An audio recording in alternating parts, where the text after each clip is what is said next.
વડાપ્રધાન મોદી વડોદરાની મુલાકાતને લઈને વડોદરા શહેર પોલીસ સજ્જ. આગામી 26 મે સોમવારના રોજ વડોદરામાં વડાપ્રધાન નરેન્દ્ર મોદી આવવાના છે અને રોડ શો કરશે. ત્યારે પ્રધાનમંત્રીની સુરક્ષા માટે વડોદરા શહેર પોલીસ સજ્જ અને એક્શન મોડમાં છે. સુરક્ષા વ્યવસ્થાને લઈને પોલીસ કમિશનર નરસિમ્હા કુમારે પત્રકાર પરિષદને સંબોધી વિસ્તૃત જાણકારી આપી.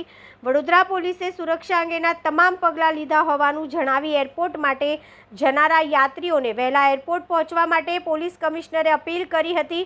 આ સાથે જ એરપોર્ટથી એરફોર્સ સ્ટેશન સુધીનો રસ્તો પણ બંધ કરવામાં આવ્યો છે, જેથી ડાયવર્ઝનના રૂટ પ્રમાણે લોકો જાય એટલે કોઈને કોઈ મુશ્કેલી ન પડે તેમ જણાવ્યું હતું.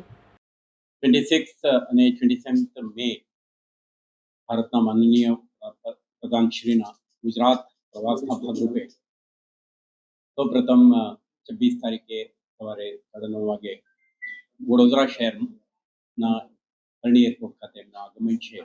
તે પછી એમના ભવ્ય સ્વાગત માટે રોડ શોનું પણ આયોજન કરવામાં આવ્યું છે. આ કાર્યક્રમને ધ્યાને રાખીને district magistrate, Vadodara municipal corporation તરફથી કેટલાક પ્રકારની લોજિસ્ટિક્સ ને સપોર્ટ સિસ્ટમ્સ અને ઓપરેશનલ તૈયારીઓ કરવામાં આવેલ છે અને વડોદરા શહેર પોલીસ તરફથી આ કાર્યક્રમ અનુસંધાને વિસ્તૃત સુરક્ષા વ્યવસ્થા પણ કરવામાં આવેલ છે. આ કાર્યક્રમમાં વડોદરા શહેરના અને વડોદરા ગ્રામ્ય જિલ્લામાંથી મોટી સંખ્યામાં ખાસ કરીને બહેનો ઉપસ્થિત રહેનાર છે. આના સુરક્ષાને ધ્યાને રાખી પોલીસ વિભાગ તરફથી સ્પેશિયલ પ્રોટેક્શન ગ્રુપના અધિકારીઓ જે એડવાન્સ ટીમ ઓલરેડી શહેરમાં તૈનાત છે, એમના સંકલનથી ડિટેલ્ડ સિક્યુરિટી પ્લાન આપણે વર્કઆઉટ કરી છે.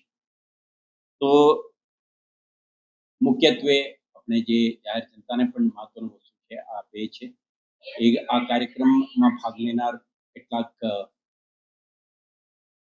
બહેનો ગ્રામ્ય વિસ્તારમાંથી પણ આવનાર છે અને શહેરના જુદા જુદા વિસ્તારમાંથી ભેગા થનાર છે. અને ધ્યાને રાખીને જે એરપોર્ટના જે આખા સ્વાગત કાર્યક્રમનું રૂટ છે અને આઇસોલેટ કરીને એક ટ્રાફિક ડાયવર્શન પ્લાન તૈયાર કરીને જાહેરનામા બહાર પાડી છે, જે આપણે પબ્લિકમાં ઓલરેડી જાહેરાત કરી છે. આના ભાગરૂપે સવારથી જ જાહેરનામા 26 તારીખે સવારથી જ જાહેરનામા અમલમાં આવશે. એટલે આ વિસ્તારમાં વાહન ચલાવવું પ્રતિબંધિત છે, જેથી કરીને અલગ અલગ આલ્ટરનેટ રૂટ ઉપર વાહનો ચલાવવાનું રહે. સાથે સાથે સુરક્ષાને ધ્યાને રાખીને આપણે નો ડ્રોન ઝોન પણ આપણે જાહેરાત કરી છે. આ નો ફ્લાય ઝોનના ઇમ્પ્લિમેન્ટેશન માટે સ્પેશિયલ ઓપરેશન ગ્રુપના ટીમો શહેરમાં સક્રિય બની રહેશે. એટલે ફોટોગ્રાફરો, હોબી યુઝર્સ અને અન્ય કોઈ પણ એજન્સીઓ આવતીકાલ સાંજથી 26 તારીખ સાંજ સુધી 24 અવર્સ માટે શહેરના કોઈ પણ વિસ્તારમાં ડ્રોન ના ઉડાડે એવું પણ આપણા આગ્રહ છે અને આ અંગે જાહેરનામા પણ બહાર પાડી દીધું છે. સુરક્ષાના ભાગરૂપે આપણે શહેર પોલીસના કોન્સ્ટેબલથી માંડીને કમિશનર સુધીના તમામ અધિકારીઓ આમાં જુદા જુદા રોલ એન્ડ રિસ્પોન્સિબિલિટી આપવામાં આવી છે. તો આપણે 7 જેટલા ડીસીપીઓ, 15થી વધારે એસીપી અને 70થી વધારે ઇન્સ્પેક્ટરો અને 100થી વધારે સબ ઇન્સ્પેક્ટરો મળી 2000થી વધારે કર્મચારીઓ આ બંદોબસ્તમાં તૈનાત રહેશે. સાથે સાથે આપણે મહાનુભાવના સુરક્ષાને ધ્યાને રાખી એસપીજીના જો ટીમ અને એનએસજી અને ચેતક કમાન્ડોના અન્ય ટુકડીઓ પણ જરૂરિયાતના મુજબ વ્યૂહાત્મક સ્થળોએ આવા ટીમો પણ તૈનાત રહેશે. તો આ એક મહાનુભાવના સુરક્ષા, રોડ મેનેજમેન્ટ અને ટ્રાફિક ડાયવર્શન અને ઇફેક્ટિવ ઇમ્પ્લિમેન્ટેશન માટે જુદા જુદા ટીમો આવતીકાલથી સતર્ક રહેશે. જાહેર જનતાને આપણે ખાસ અનુરોધ છે કે આવતીકાલે સાંજે પણ આપણે ફરીથી તમને અવગત કરીશું. સોશિયલ મીડિયા મારફતે, પ્રિન્ટ એન્ડ ઇલેક્ટ્રોનિક મીડિયા મારફતે ઓલરેડી આપણે જાહેરનામા બહાર પાડી દીધું છે. પરમ દિવસે સવારે જ્યારે કોઈના ટિકિટ બુક થયું હોય, કમર્શિયલ એરક્રાફ્ટમાં કોઈએ પ્રવાસ કરનાર હોય એવા પેસેન્જર્સ માટે આપણે એક્ઝેમ્પશન આપી છે. તેઓ એડવાન્સ પ્લાનિંગ કરે. કદાચ ડાયવર્શનના લીધે હેવી બસના મૂવમેન્ટના લીધે એમના ડિલે થઈ શકે તો 2 કલાક એડવાન્સ પહોંચવાનો માટેનો તૈયારીઓ કરે અને ફરજ ઉપરના પોલીસ અધિકારીને પોતાના ટિકિટ ફ્લેશ કરીને એરપોર્ટ સુધી પહોંચવા માટેનું પ્લાનિંગ કરે. એરપોર્ટમાં ફરજ બજાવતા એરપોર્ટ ઓથોરિટી ઓફ ઇન્ડિયા અને અન્ય એજન્સીઓ માટે પણ એમના આઈડેન્ટિટી કાર્ડ અને ડ્યુટી પાસને ફ્લેશ કરે તો એમને કોઈ પણ અવરોધ વગર જવા માટે ફેસિલિટેટ કરશે.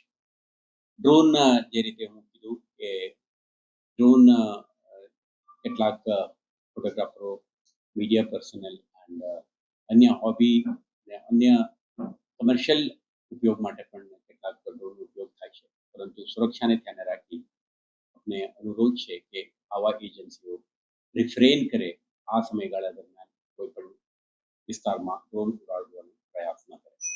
આપણા પોલીસ વિભાગ તરફથી આપણા પોલીસ કંટ્રોલ રૂમ 24/7 કાર્યરત રહેશે. આ સમયગાળા દરમિયાન કોઈ પણ પ્રકારની એમરજન્સી અંગે પોલીસને રિપોર્ટ કરવો હોય તો તમે ડાયલ 100 કે ડાયલ 112 મારફતે તમે સંપર્ક કરી શકો. અન્ય ફાયર સર્વિસીસ, એમ્બ્યુલન્સ સર્વિસીસ વગેરે માટે આપણે પોલીસ વિભાગ તરફથી, ટ્રાફિક પોલીસ તરફથી ફેસિલિટેશન અને એમના ફ્રી મૂવમેન્ટ માટેનો આપણા પ્રયાસો રહેશે જ.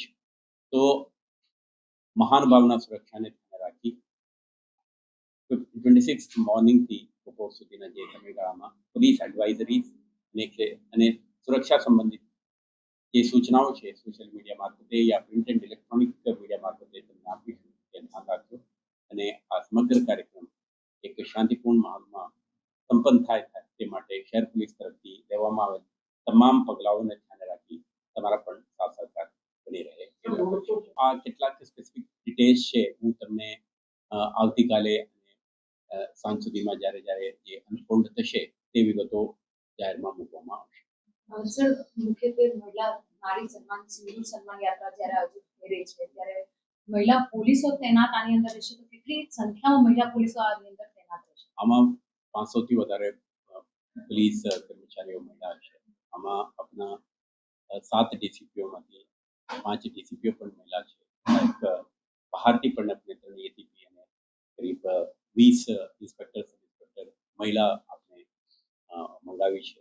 એટલે સમગ્ર બંદોબસ્ત દરમિયાન જે મહિલા પાર્ટિસિપેશનને ધ્યાને રાખીને શહેર પોલીસ તરફથી મહિલા પોલીસ કોમ્પોનન્ટને પણ પૂરતા સંખ્યામાં તૈનાત કરી છે જેથી કરીને ભાગ લેનાર કોઈ પણ નાગરિકને અનાનુકૂળતા ના થાય અને સંવેદનશીલતા એમના તરફથી એક રિસ્પેક્ટ એન્ડ એમના ડિગ્નિટી સાથે સમગ્ર કાર્યક્રમ સંપન્ન થાય તે માટે શહેર પોલીસ.